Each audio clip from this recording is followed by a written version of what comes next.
Anyway, so I will start with my presentation. Some of you might have seen some of my videos about learning languages through music. If you expected me to be up here singing Brazilian songs like Nossa, Nossa, it's not going to happen. So you'll have to go online or try to get me to do it later, which I don't think is going to happen.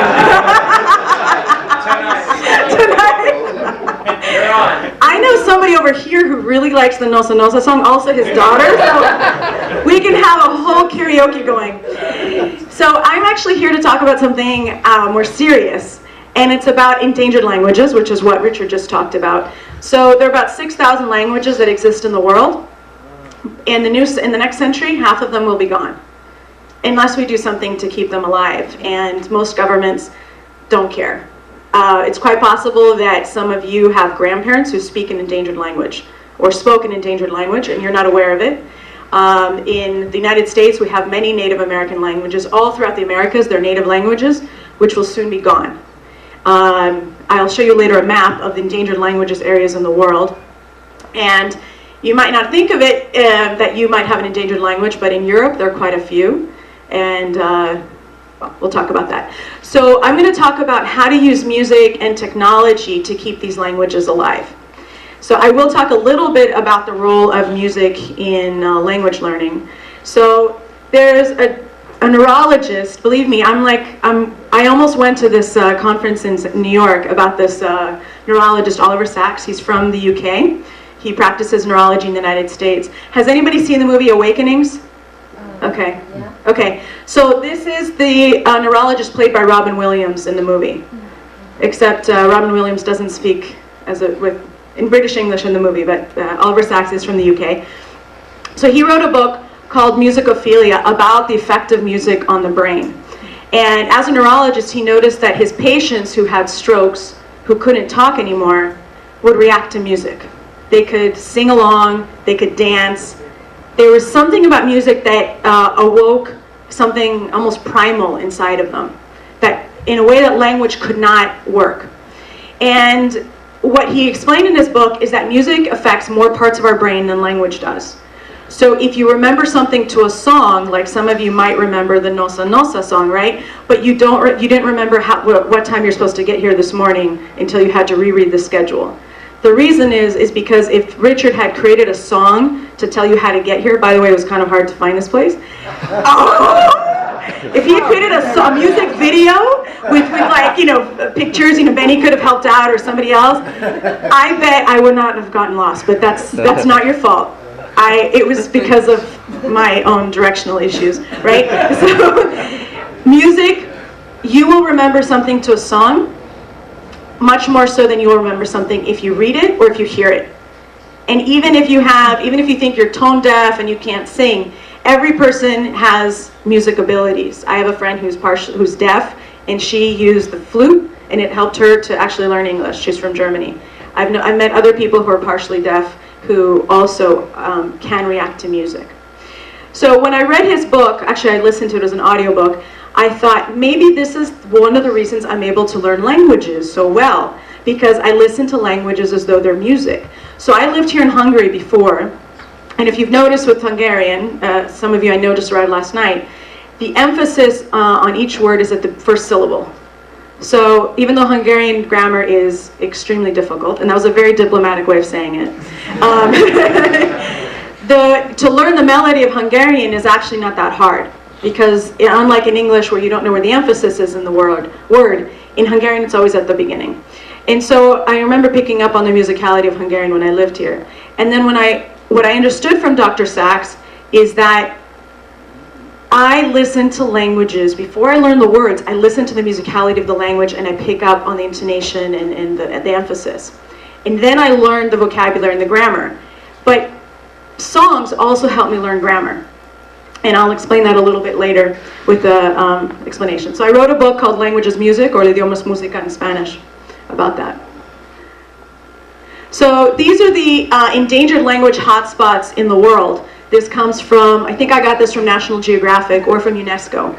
National Geographic has a program on endangered languages, and so does UNESCO, and there's also the endangered, Endangered Languages Project. So you'll see it doesn't show that Europe is a hot spot, but there are endangered languages here. In the Caucasus there are, Central Siberia. If anybody's seen the movie The Linguists, it's great because they show these linguists who go to Bolivia, Siberia, India, and I think somewhere else. And they're trying to document these languages because, for example, one of the places where I was in Mexico a week and a half ago only has 5 people left who speak a language. Because people are not teaching it to their children. They want the children to learn Spanish. And the kids think, well, why should I keep this native language? So that's happening in a lot of places in the Americas and also in Africa and around the world. And you might think, why are endangered languages important? Well, you obviously realize endangered languages in general are important because you're here. I imagine most of you are learning languages or speak languages that are spoken by a lot of people. When we lose 3,000 of the world's languages, we lose all the history that came with those languages. We can't read those documents, we don't understand what people said, and we don't even know what sounds existed before. With the example I'm going to show later with Ladino, which is a variant of the Spanish spoken 500 years ago, there are sounds in Ladino which don't exist in modern Spanish. And I made a video on YouTube, you can find it, where I compare languages to fruits and the vitamins that come to our head, and I actually talked to a pomegranate and other fruits in the video. So in there I explained better about what's going to happen when we lose these languages. But essentially, we lose our history. And human history has been developed by the diversity of languages. So I live in Silicon Valley, in Cupertino. Some of you have iPhones, Apple computer over there. Steve Jobs, came from Cupertino. All of the technology that we use does not use just one artificial language. We need multiple artificial languages to create the technology that we use today. So what has created our society over years has been the diversity of languages. So if we lose that, we're basically kind of going back in time. So there's a website called Endangered Languages Project. It's actually, Google is one of the sponsors. There are many university partners. And people can go here and upload videos, audio, and text, grammar explanations of languages. And the idea behind that is, so we might lose these languages. Maybe the 5 people who speak this language in Baja California are going to be dead in the next 20 years. But we can document what the language sounds like. How do people express themselves? What are their facial gestures? And what are the songs that they tell? What are the stories that they have? And of course, the best thing is to translate all of the content into a major language like Spanish or English. And they've had, actually, Google, when I started uploading things to this site in the summer, it was like a black hole. I uploaded stuff and it was never published. They got so many entries that they didn't expect to get that they actually weren't prepared to handle all of them. So there is interest out there in endangered languages, as much as it might surprise you. So one of the ways that endangered languages are being kept alive is actually through technology, apps. Okay, so here, this is social media. There's an indigenous language group in Mexico that is not a written language. But in order to keep the language alive, young people who want to text each other and send messages on Twitter and Facebook, they've created a written phonetic system for their language, and it's a tonal language. So they've figured out also how to specify the tones by using Latin text and I think numbers and signs. So that's one of the ways that they're keeping it alive and keeping in touch with each other, because as they leave their villages and their communities and going to big cities, they're losing contact with their communities. Apps. This is in Australia.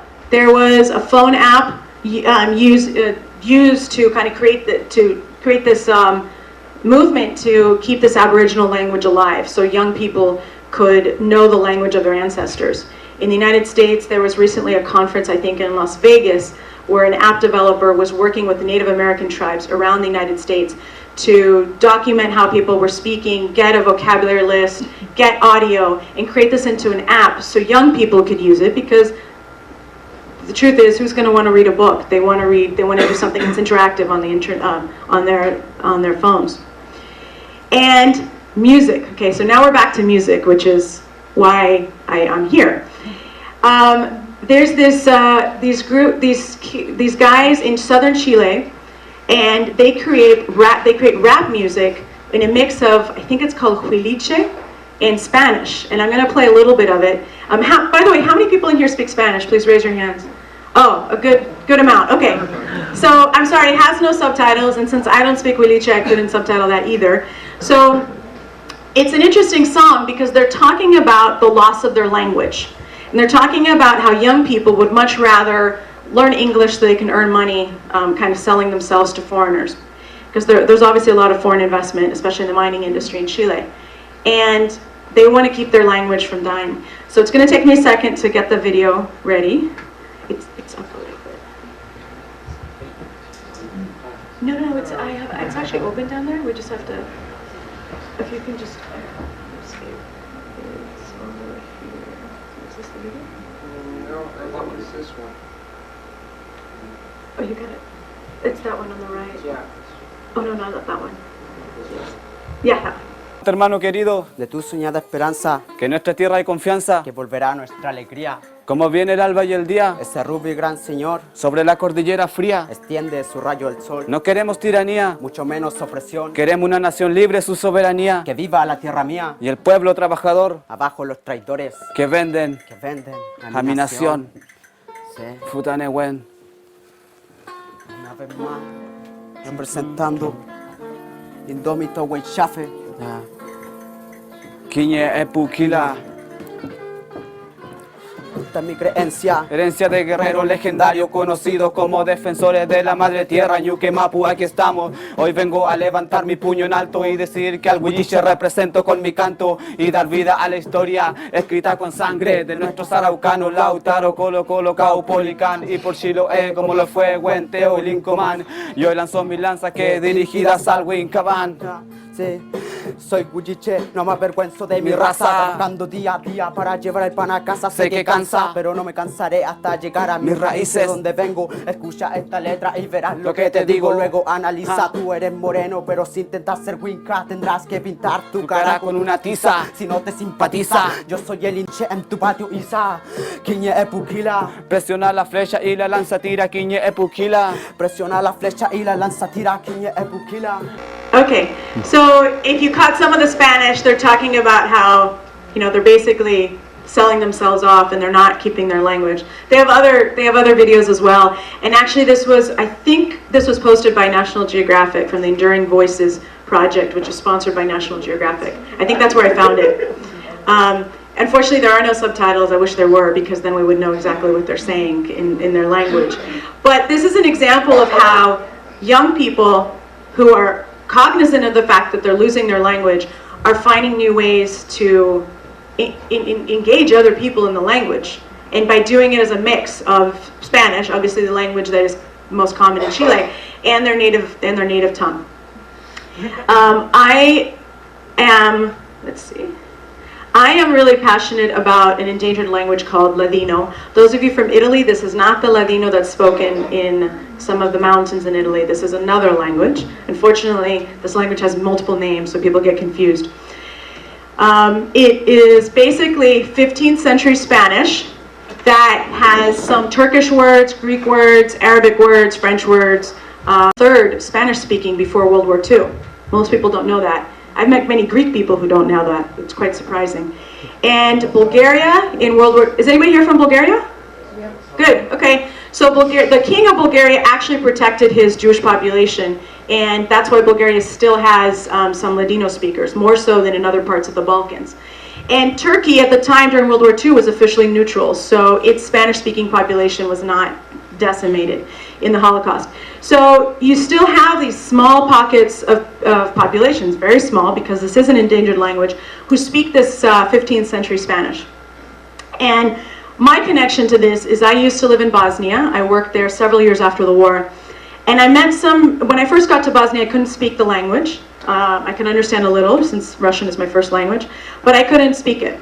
And I met some of these old men who were born before World War II, and I don't speak German, most of them spoke German, so how did we communicate? I spoke to them in modern Spanish, and they spoke to me in this 15th century Spanish, which for me was an absolute delight.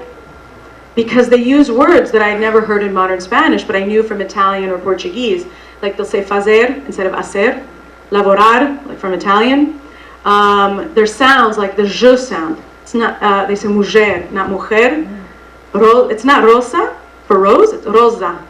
So something happened after Spain decided to kick out its population. They also lost several sounds that used to exist in the language. So I was completely fascinated by this. And I decided about a year and a half ago that I wanted to work on this language. So one of the men that I met told me that he saved his life in World War II by speaking in this old language. And I'm going to show a little bit later the film I'm working on, but I'll give you a kind of a preview.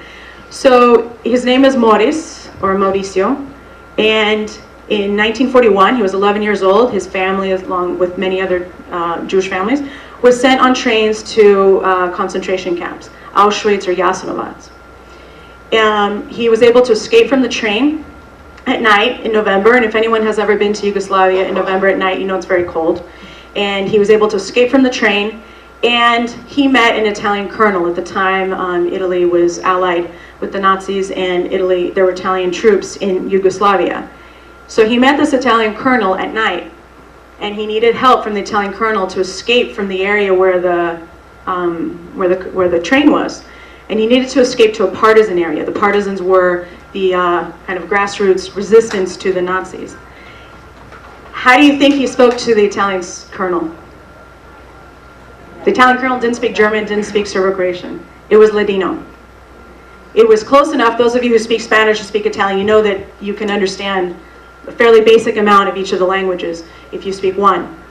The way he communicated to save his life when he was 11 years old was by speaking a language that was 450 years old to someone speaking modern Italian.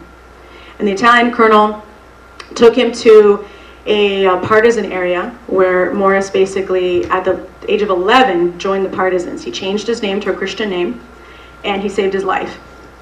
And later on in 1944, he was on a field, and there was a plane going by with British and American pilots flying from, at that time Italy had switched sides, so they're flying from Italy to bomb Romania. The plane was shot down by the Croatian Ustasha, and some of the pilots came down in parachutes, and they saw this boy. One of the pilots was from the United States of Hispanic descent, and again, Morris communicated with the pilot in Spanish. Those pilots could have killed him because they didn't know who he was. So I thought, this is incredible. He saved his life by using this endangered language. And so I wrote about it in English and Spanish on my blog, and then I got invited to many Spanish media outlets, including CNN, to talk about this story. And last summer I was in Bosnia working on filming this documentary. Morris is now 83 years old. So we want to get this film completed in his lifetime. And I've applied for many grants, one of which took 101 pages. I'm not kidding. And we find out for a lot of the grants in July in the summer to find out if we can get it funded so we can edit all the clips. So you saw that Skype Me Maybe video earlier. Benny might tell you later on how many hours it took to edit that. So imagine that, but as a movie, 45 minutes or an hour. It takes a lot of time and money to be able to edit and also to get footage. So that's where my passion is right now, in making this movie a reality. So before I show you the movie, I'm going to go back to the issue of music, because music is one of the ways that the Ladino language is actually being preserved. Because people who don't even speak Ladino are sometimes aware of the songs and can sing the songs. Let's see. So there are modern musicians right now creating new compositions in this language. Sara Oeste, if I have time, I'll show you one of her clips. Yasmin Levy, she's in Israel. She mixes like flamenco style, but with classic Ladino melodies, but like classic Ladino songs, but with more modern melodies to make it more palatable to a modern audience.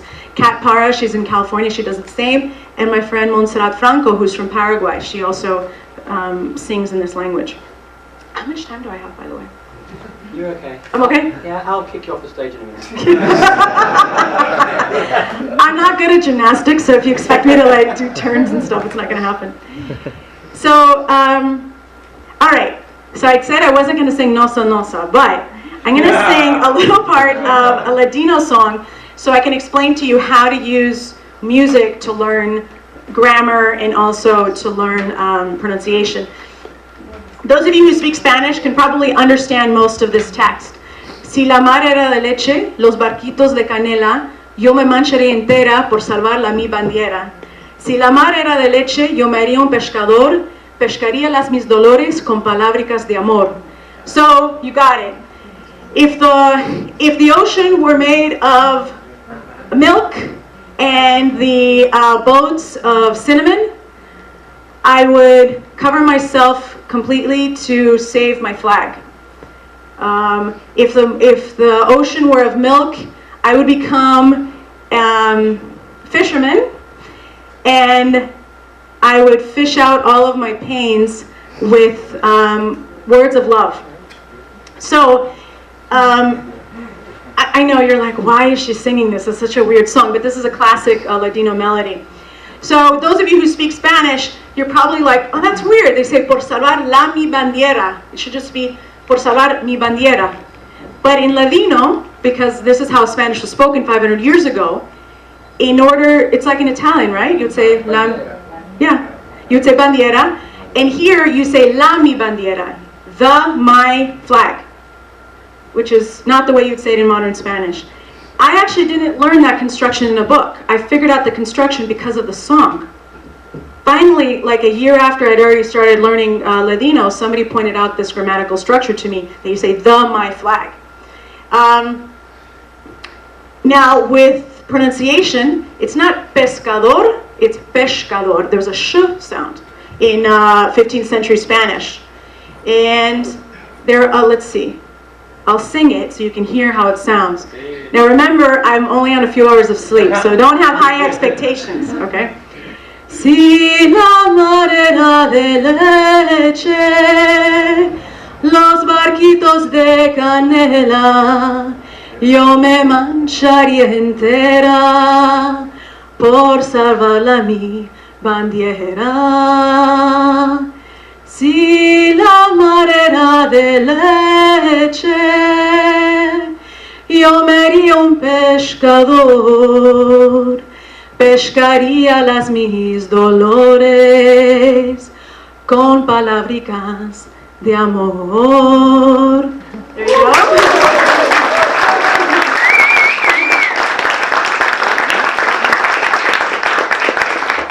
There's actually an advantage to Ladino for those of you who, like me, have trouble with accent marks in Spanish. I'm horrible with accent marks in Spanish. They don't use accent marks. No, it's much easier. And the spelling, they use a K for the K. Instead of con, it was the K instead of a C.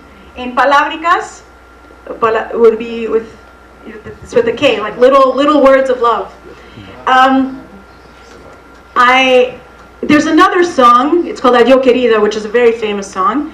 And there's a phrase in there, let me see if I can sing it from the middle. Para mí sos muerta. Sos, for those of you who lived in Argentina or Uruguay. Oh yes, we have our Paraguayan over here, our Swiss Paraguayan. Or if you live in Central America, you know they don't say tú eres, they say vos sos. That's how Spanish was spoken in the 15th century. So in Ladino they say sos. Alright, so I am going to play a quick video of Sara Zaraysky. She's from New York, and she makes modern compositions of Ladino songs. Not that one. If you go to the videos. Now there's my name. You can close that one. Yeah, right there, Chica Morena. You can, what? Okay, make it very quick. Just jump to the 1 minute. Just jump, yeah.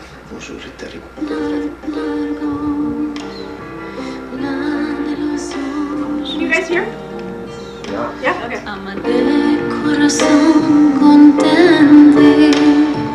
Tengo más de 1000 años. He atravesado mares y fronteras. Un día tornaré a mi tierra, que el calor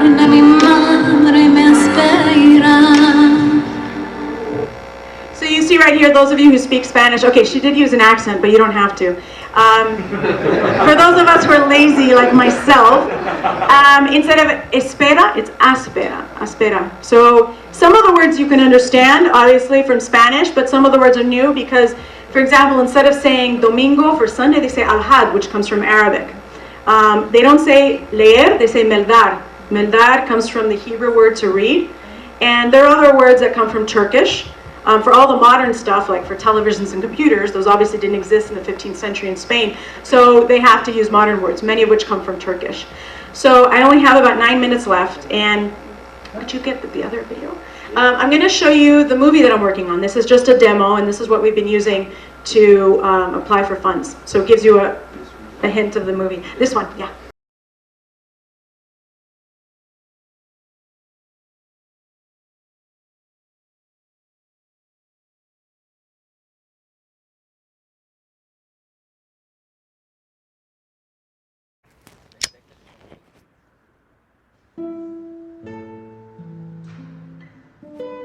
That's my town, Sarajevo. 82 years I'm here. You can see here old tile Sarajevo, and the left side is new Sarajevo.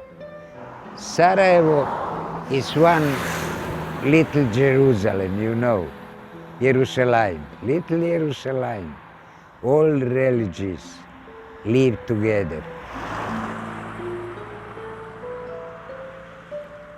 Yo la quería más que a mi vida, más que a mi madre, la amaba yo. Su In that part, all that homes was Jewish before Second World War. era mi amor. That home here is my home, father's home, from my father David al-Bahari. And that little home, who is now broken, it's my uncle, Samuel al-Bahari. And that is home from another uncle, Bohor. Daquel amor, dis, ¿dónde estás, corazón? Que no hallego tu palpito, esta grande dolor, que no puedo más llorar. Here was in that home one factory for switches, you know. And every morning we have one song, Echum una bombonicha. Put out one bonbon for me. Echum una bombonicha para mí. Echum una bombonicha para mí. Every morning we sing that and open window and put out switches. It's after the Holocaust, no Hebrew here. Only my family come back. Where is Samuel? Where is Dudo? Not come back. Another told from Auschwitz or for Jasenovac, I see die and burning in that crematorium.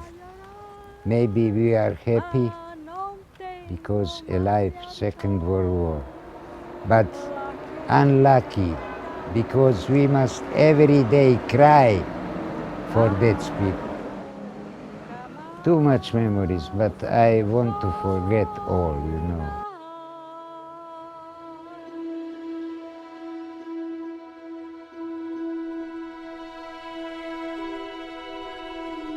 In railway station Prijedor, my music teacher in first school told, look, you must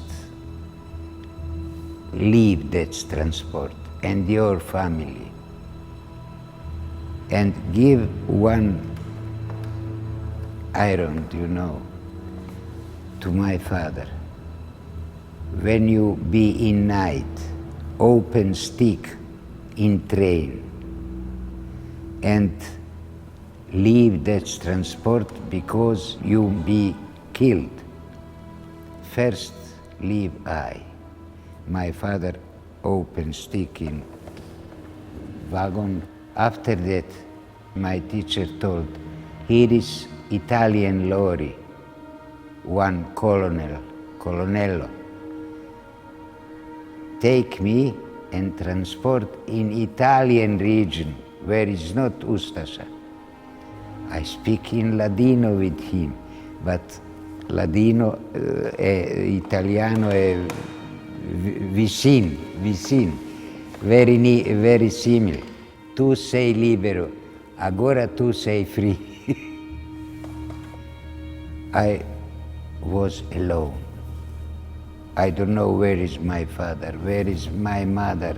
Every morning when I wake up, I see where is partisan, where is German soldiers, Italian soldiers, or Croatian soldiers. And when I see in that village is partisan, I walk and come here.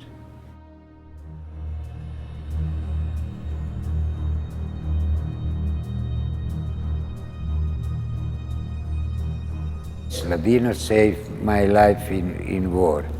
5 men jumping with parachute and come in field where I was. And I see Americans, I go on, and when see me, take guns. Who are you? Yeah, partisan. I told partisan. I didn't speak English. I used Ladino to speak. I asked, hablas español?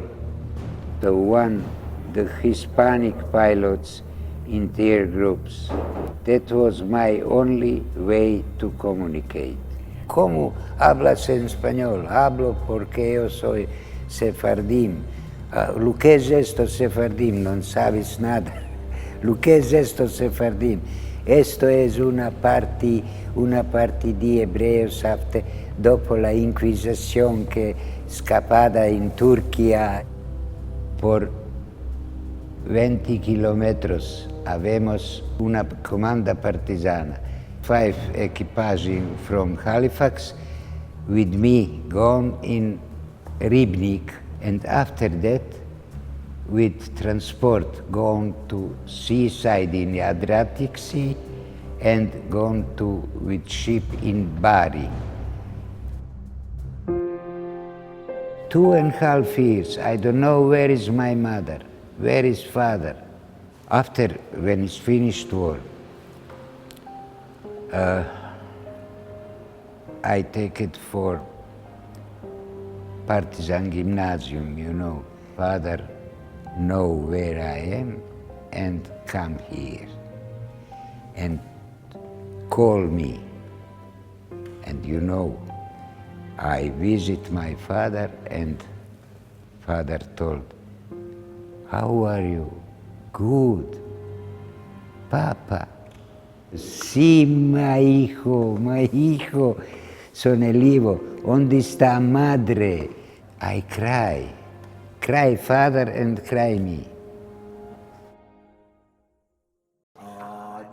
Adio, adio querida,